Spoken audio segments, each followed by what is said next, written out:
Ion Cutelaba, he's here to rebound after suffering 2 first-round knockouts against Magomed Ankalaev, man. Very, very rough. But he's fighting an individual who's taken this fight on short notice in Dustin Jacoby, a dude who's coming off of a big win against Maxime Grisham, a very controversial win where a lot of people thought that he didn't win the fight, that it was a robbery report type situation, because the original opponent was supposed to be Devin Clark. So what makes me interested in this matchup off the bat, AJ, is that, Cutelaba was training for a wrestler this entire camp. You get Dustin Jacoby, who's a former Glory kickboxer, who fought in Glory kickboxing from 2013 to 2017. An individual who's nice with his hands, but we've also seen he generally somehow gets hurt and takes damage in all of his fights. It just kind of happens that way, especially his last 2 fights in the UFC. First and foremost, AJ, let me ask you, I want you to dive into the mind of what Ion Cutelaba could be thinking right now. He needs a big win. His back is up against the wall.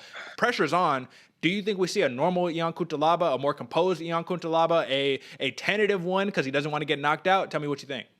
Oh, it's hard, man. That's what I was trying to think about Ion Cutelaba for this whole fight, because I don't think we've seen any UFC fighter so far eat a bigger slice of humble pie. Like, for real, with that Ankalaev whole saga they had going, man, with hitting the rope of dope and then actually getting KO'd both in round 1. Like, there's a lot there, and I don't know, because I was going over it, man. So that first Jan Ankalaev fight, he was just crazy. He was that normal marauder that we like to see coming in hot and heavy, like his nickname precedes. He was going Hulk mode, just smashing.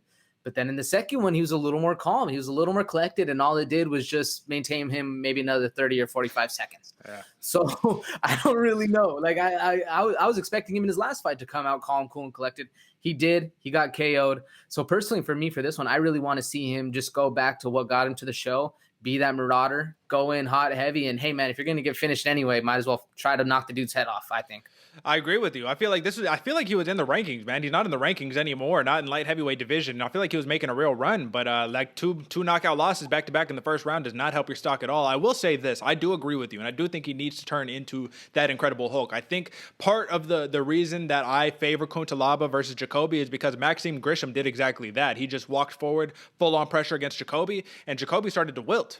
Somehow, some way, he made it out of there and survived. But Cutelaba, man, he puts people in that spot, it's going to be a long night, or it'll be a short night because he'll knock him the fuck out. But you know what I mean. So 15-6 record overall for Ion Cutelaba, 4-5 in the UFC. Not what you want. 14-5 record for Dustin Jacoby in MMA. And I actually don't have his UFC record because this is his second stint in the UFC. The first one didn't go so well, but he's 2-0 in this new stint in the UFC. But I have to ask you this, AJ. How much do you think that Ion Cutelaba, his 2012 European Combat Sambo champion, having that, how much do you think that's going to play into this one? Because that's very, you can't discount that. You can't not take that into consideration to have a Greco-Roman wrestling background. So he's going to be great in the clinch, right? And to be a combat Sambo champion in Europe, that's pretty impressive with the 80% finish rate.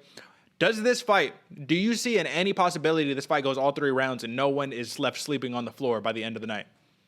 I do, okay, actually. And just because I like you said, Jacoby has this weird way of taking damage but squeaking things out. I don't know what it is. I really don't know what it is. He does the same attack that I really like that Bobby Knuckles does, where he'll throw the back leg kick and then follow it up with the same side overhand.